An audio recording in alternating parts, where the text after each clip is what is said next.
केंद्र सरकार की जीएसटी को लेकर व्यापारियों की सर्वे रिपोर्ट को लेकर देवभूमि उद्योग व्यापार मंडल के पदाधिकारियों ने नगर निगम के सभागार में एक बैठक की, जिसमें जीएसटी के नाम पर हो रहे उत्पीड़न को लेकर व्यापारियों का गुस्सा सरकार की जीएसटी प्रणाली पर देखने को मिले।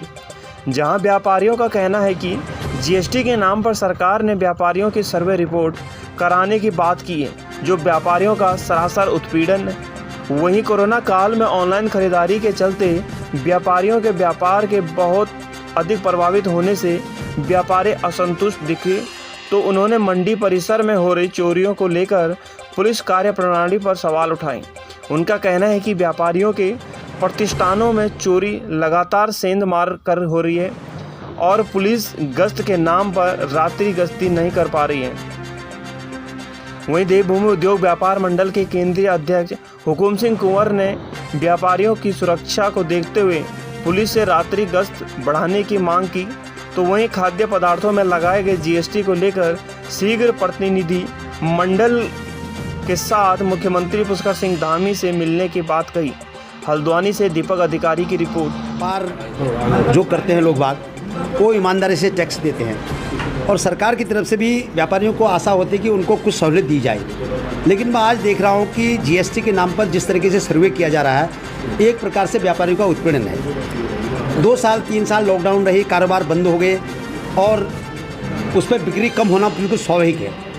ऑनलाइन जो बिजनेस हो रही है उससे भी व्यापार में बड़ा प्रभाव पड़ा है। अब ये कह रहे साहब पहले बिक्री आपकी 10 लाख की थी, 5 लाख की होगी, वो स्वाभाविक है बिक्री कम होगी। लेकिन उनको समझना चाहिए कि बिक्री कम क्यों हो रही है, इसके कारण ढूंढने चाहिए, विभागों को भी ढूंढने चाहिए, सरकार को भी ढूंढने चाहिए। लेकिन आम व्यापारी आज त्रस्त है, उनको सर्वे के नाम पर परेशान किया जा रहा है, जिसका हम घोर विरोध करते हैं। आज मीटिंग के माध्यम से भी उसकी हमने कड़े शब्दों में निंदा की है। हम जल्दी ही जीएसटी के अफसरों को मिलकर इसका कड़ा विरोध जताएंगे। दूसरी ओर आप देख रहे हैं नगर के अंदर इतनी चोरियाँ हो रही है। अभी ट्रांसपोर्ट यातायात नगर में हमारे व्यापार मंडल के हरजीत चड्डा जी, इनकी दुकान में 2 दिन लगातार चोरी हुई। उधर और भी 12 ही ट्रांसपोर्ट थी और जगह कई जगह चोरी हुई। हमने एसपी सिटी से लेकर एसएसपी तक को इसको संज्ञान में लाने की कोशिश की। ये रात में कहीं पुलिस गश्त में नहीं दिखती है। मैं चाहता हूँ कि गश्त बढ़नी चाहिए। तीसरा, मैंने ये कहा कि आज शहर की जो व्यवस्था हो रही है वो बिल्कुल चरमरा गई है। न लॉ एंड ऑर्डर रह गया है, न पुलिस प्रशासन काम कर रहा है। तो मैं समझता हूँ कि व्यापारियों में बड़ा रोष है, क्योंकि व्यापारिक नगर है, यहाँ पर हर आदमी यहाँ व्यवसाय से जुड़ा हुआ है। तो मैं चाहता हूँ कि व्यापार मंडल बहुत शीघ्र ही मुख्यमंत्री के संज्ञान में और डीजीपी पुलिस के संज्ञान में और जीएसटी के जितने भी हमारे अधिकारी उनके संज्ञान में लाएंगे। अगर जीएसटी हमें परेशान करेगी तो हम असहयोग आंदोलन चलाएंगे। हम जीएसटी देना बंद कर देंगे, जो सरकार को जीएसटी दे दी उसको नहीं देंगे, क्योंकि व्यापारियों को चोर समझना ये बंद करें। व्यापार हम ईमानदारी से कर रहे हैं और हमें सरकार की तरफ से भी बड़ी आशा है कि वो हमारे नियमों को माने और उत्पीड़न व्यापारियों का नहीं करना चाहिए। हम कहना चाहते हैं आम जनता की जो जेब में करेंगे डाका डल रहा है, उसको लेके देखिए जीएसटी से दोनों को परेशान है, व्यापारी भी परेशान है, उपभोक्ता भी परेशान है। अभी सुविधा शुल्क लग रहा है रेस्टोरेंट में, लोग लड़ते हैं कार्यालय से, साहब आप हमसे टैक्स ले रहे हो, सुविधा शुल्क ले रहे हो और आप हमसे टैक्स ले रहे हो, आज रोटी में इसमें टैक्स लग रहा है। हमारा उपभोक्ताओं से भी लड़ाई होती है इस बारे में। हम पर टैक्स पड़ रहा है, दूसरी तरफ उपभोक्ता परेशान है।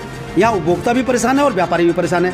हम चाहते हैं कि कमरों में तक टैक्स लगा दिया गया। आज टैक्स लगा दिया, अस्पताल में टैक्स लगा दिया है, आपका ये जीएसटी कहाँ लगा, स्कूल की किताबों में लग गया है और आपका सुविधा शुल्क के नाम पर छोटे छोटे जो धर्मशाले इनमें भी लगाया जा रहा है। तो हम इनका कड़ा विरोध करते हैं और सरकार से निवेदन करते हैं कि इस पर जल्दी संज्ञान लेना चाहिए, क्योंकि अफसरशाही सरकार को गुमराह कर रही है। प्रतिनिधि मंडल आपके जाएगा? हाँ बिल्कुल शीघ्र जाएगा। हम मुख्यमंत्री से भी इस बारे में हम शीघ्र टाइम ले रहे हैं, हम बात करेंगे। पुष्कर सिंह धामी से हम टाइम लेंगे, बात करेंगे उससे हम।